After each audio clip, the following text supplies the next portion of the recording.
जैसे ही subjective question का बात आता है, बच्चे कहते हैं कि सर जी याद नहीं होता है, भूल जाते हैं। दीर्घ उत्तरीय कैसे बनेगा, लघु उत्तरीय कैसे बनेगा सर? चाहे वो मैट्रिक वाले बच्चे हो चाहे इंटर वाले, दोनों का सेम ही प्रॉब्लम है सब्जेक्टिव क्वेश्चन को लेकर के। तो बाबू देखो, जब तक हाँ तो प्यारे बच्चों, अब वो समय एकदम नजदीक आ गया है जिस समय के लिए, जिस दिन के लिए आप लोग इतने दिन से मेहनत कर रहे थे। यानी हम बात कर रहे हैं बोर्ड एग्जाम का, चाहे वो इंटर वाले बच्चों के लिए बोर्ड एग्जाम हो चाहे मैट्रिक वाले बच्चों के लिए बोर्ड एग्जाम हो। अब एकदम बोर्ड एग्जाम आपके आगे आकर के खड़ा हो गया है। अब उससे मुकाबला आपको करना है, जितना भी है। तो प्यारे बच्चों, अभी बहुत सारे बच्चे ऐसे हैं जिनको कि बहुत ज्यादा डर लग रहा है। इंटर वाले बच्चे थोड़ा ज्यादा डरे हुए हैं क्योंकि उनका एग्जाम एकदम नजदीक आ गया है। सिर्फ लगभग 20 दिन के आसपास अब उनके एग्जाम में बचा है। 1 तारीख से आप लोग का एग्जाम स्टार्ट होने वाला है। मैट्रिक वाले तो थोड़ा सा अभी निफिक्र हैं भाई, 1 महीना से ऊपर अभी है। यानी कि आपके पास भी लगभग अब ज्यादा नहीं है, बस मुश्किल से मुश्किल 1 महीना का समय और बचा है।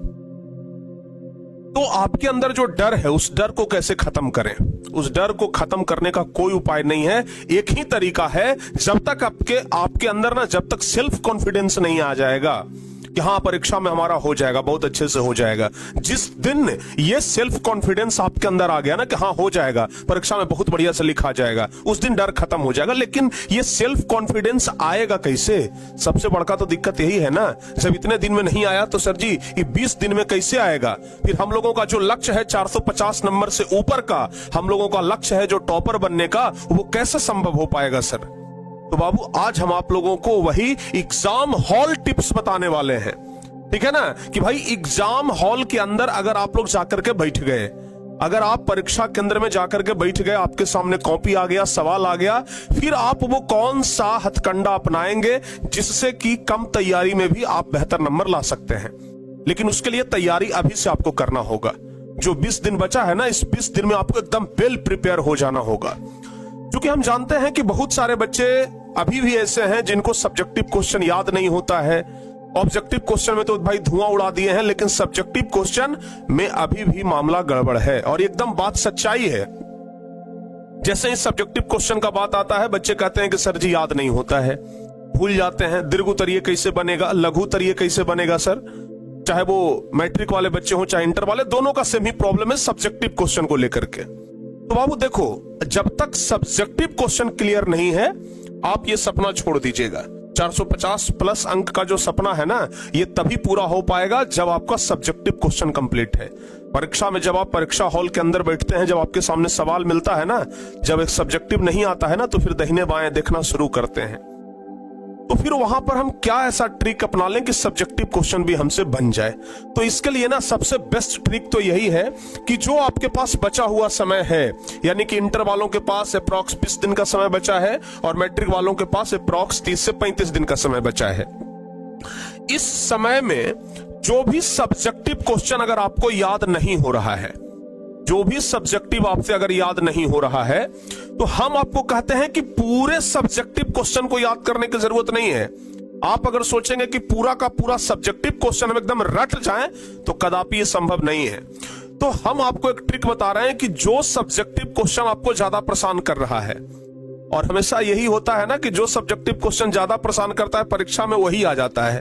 तो वैसे सब्जेक्टिव क्वेश्चन के लिए ना बस कुछ पॉइंट आप लोग, बस कुछ पॉइंट आप लोग नोट कर लीजिए। जैसे मान लिया जाए कि कोई क्वेश्चन है जो कि 10 लाइन का है और हमें लिखना है, और 10 लाइन हमें एग्जैक्ट याद नहीं हो रहा है, तो आप ऐसा करिए ना कि उसमें से 4-5 पॉइंट जो है वो इंपॉर्टेंट, 4-5 पॉइंट जो इंपॉर्टेंट है, बस उसको आप लोग नोट करिए।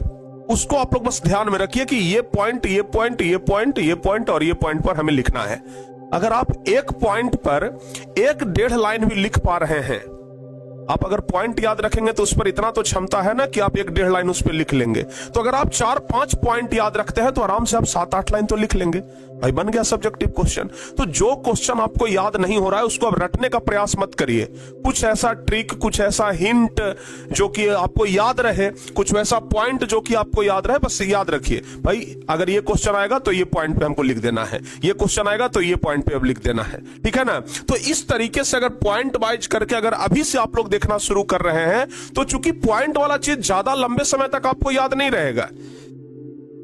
बहुत लंबे समय तक सोचेंगे कि वो ट्रिक याद रहे ना, तो वो याद रहने वाला नहीं है। लेकिन हाँ, अब आपके पास चूंकि 20 दिन 25 दिन का टाइम बचा है तो इतना दिन तो याद रहेगा ही रहेगा, और बीच में अगर 1-2 दिन रिवीजन कर लेंगे ना तो वो पॉइंट आपको याद रहेगा। तो कोई भी अगर आप सब्जेक्टिव क्वेश्चन याद करना चाहते हैं तो उसका 4-5 मेन पॉइंट उठाइए और बस उस पर अपने से लिख दीजिए, और जितना ज्यादा हो सके सब्जेक्टिव पर ही अब आप लोग टाइम बिताइए। जितना ज्यादा हो सके सब्जेक्टिव पर ही अब आप लोग फोकस करिए। अगर आप अगर 30% अगर आप ऑब्जेक्टिव देखेंगे ना तो अब आपका काम हो जाएगा, लेकिन अब आपको 70% सब्जेक्टिव देखना होगा। 70% आप लोगों को ना सब्जेक्टिव देखना होगा, एकदम कंफर्म 100% बता रहे हैं। 70% सब्जेक्टिव पर अब आपको फोकस करना ही पड़ेगा, क्योंकि परीक्षा में स्कोर बनता है सब्जेक्टिव क्वेश्चन से। ऑब्जेक्टिव क्वेश्चन तो सब बना लेते हैं, ऑब्जेक्टिव क्वेश्चन तो सबका होता है, इतना ना प्रैक्टिस लोग करके जाते हैं कि ऑब्जेक्टिव क्वेश्चन सबका हो जाता है। तो सब्जेक्टिव क्वेश्चन पर असली अब आपको खेल करना है, सब्जेक्टिव क्वेश्चन पे फोकस करना है। दूसरी बात, अब जैसे जैसे एग्जाम नजदीक आ रहा है तो डर बढ़ते जा रहा है, हृदय का धड़कन बढ़ते जा रहा है, इस पर आपको कंट्रोल करना होगा। क्योंकि अगर डर गए तो फिर आप नहीं कर पाएंगे। आप हमेशा तो यही सोचते रह जाएंगे कि अरे अब तो समय नहीं है, अब तो समय नहीं है। ये सिर्फ रोना रोने से थोड़े ना आपका एग्जाम क्रैक हो जाएगा, एग्जाम निकल जाएगा। तो इसको हटाइए। आप मत सोचिए कि हमारे पास 20 दिन बचा है कि 10 दिन बचा है। सोचिए जितना दिन बचा है उतना में हम कर लेंगे, ठीक है ना। और अच्छे तरीके से आप लोग अब भिड़ जाइए, ठीक है ना। अब आपके पास जो भी पहले से पढ़ाई किया हुआ चीज है उसमें आप लोग रिवीजन करिए, ठीक है ना, रिवीजन करिए। कुछ नया पढ़ने का प्रयास तो बिल्कुल ना करिए, नहीं तो नया पढ़ने के चक्कर में पता चलेगा कि पहले वाला भी नहीं बचा अब, ठीक है ना। तो अब आपका सबसे महत्वपूर्ण चीज यही है कि अब नया पढ़ने का प्रयास तो करिए ही नहीं। कुछ लोग क्या करते हैं ना कि साल भर नहीं पढ़े, अभी एकदम मार पन्ना एकदम उलट रहे हैं, एकदम रोज 2 पन्ना एकदम याद कर लेंगे। नहीं भाई, नया पढ़ने का प्रयास ना करिए। कम से कम जितना पहले पढ़ लिए है ना उसी को इतना बार रिवीजन करिए, इतना बार रिवीजन करिए कि वो चीज परीक्षा में धोखा ना दे कम से कम। नहीं तो होता क्या है ना कि जो चीज बहुत बार पढ़ते हैं ना वो भी चीज दिमाग से उतर जाता है, परीक्षा में धोखा दे देता है, यादें नहीं आता है। तो कम से कम आप जो चीज पहले से पढ़ लिए हैं उसको कम से कम बाबू बहुत बार रिवीजन करिए, बहुत बार रिवीजन करिए, इतना रिवीजन करिए, इतना रिवीजन करिए ना कि वो चीज कम से कम अब दोबारा आप भूल ना पाए। इतना आपको रिवीजन करना पड़ेगा। तो रिवीजन आपको सबसे ज्यादा करना है। पहला चीज ध्यान रखिएगा, 2-3 टिप्स हम आपको जाते जाते बता रहे हैं। सबसे पहला टिप्स तो भाई फुल एकदम रिवीजन कर लीजिए, फुल रिवीजन होना चाहिए, पूरा का पूरा रिवीजन करिए। दूसरा टिप्स आप ध्यान रखिए, कुछ नया ना पढ़िए, कुछ नया अब ज्यादा याद करने का प्रयास ना करिए, कुछ नया ना करिए। जो पहले से कर लिए हैं उसी को बस एकदम लेकर के लपेटते रहिए, उसी को एकदम अच्छे तरीके से लेकर के रिवाइज करते रहिए, ताकि वो चीज कम से कम हमारा एकदम श्योर हो जाए। ध्यान दीजिएगा। तीसरा चीज हम आपको क्या बताए कि सब्जेक्टिव क्वेश्चन पर फोकस करिए, और सब्जेक्टिव को याद करने का तरीका बता दिए पॉइंट वाइज।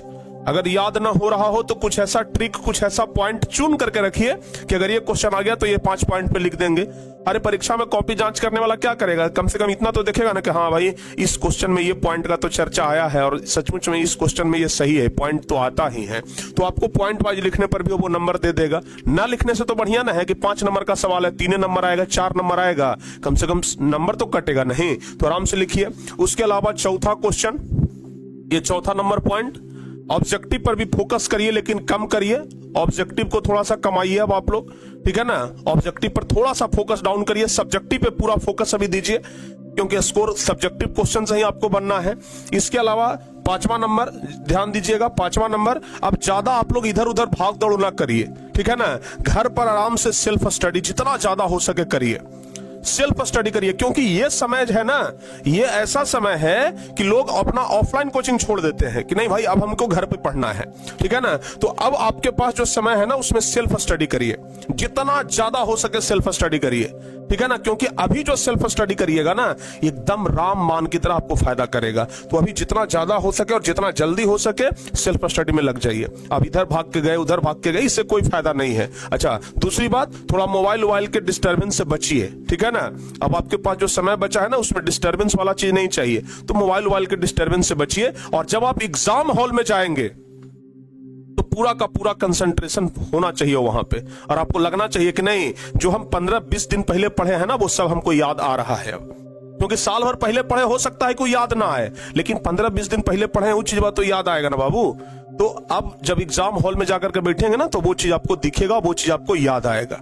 तो ये चीज आपको करना है जो कि आपको एग्जाम हॉल में बहुत मदद करने वाला है, क्योंकि अक्सर 10-15 दिन वाला तो याद रहता ही है ना, 15-20 दिन पहले जो हम याद करते हैं वो तो याद रहता ही है, 6 महीना पहले वाला भले भूल गए हो। तो आपका 20 दिन के बाद एग्जाम है तो कम से कम अभी जो पढ़िएगा वो तो एकदम याद रहेगा। तो अभी आप लोग ये सब चीज कंप्लीट करके जाइए, अच्छे तरीके से आपका पूरा मार्क्स आएगा। और जो आपका सपना है ना 450-460 प्लस का, ये सपना तभी पूरा हो पाएगा, नहीं तो ये आधा अधूरा छूट जाएगा। तो बाबू आप लोग कम से कम अभी से जो समय बचा है उसमें भिड़ जाइए, अपने आप को झोंक दीजिए, समर्पित कर दीजिए। 20-25 दिन सोच लीजिए कि भाई हम एकदम कष्ट सहेंगे तो कष्ट है, लेकिन झोंक देंगे अपने आप को, तब जाकर के एग्जाम हॉल में आपको रिलैक्स महसूस होगा। नहीं तो फिर पसीना पूछते पूछते परेशान हो जाइएगा एग्जाम हॉल में, कहीं पर कोई फायदा नहीं होगा।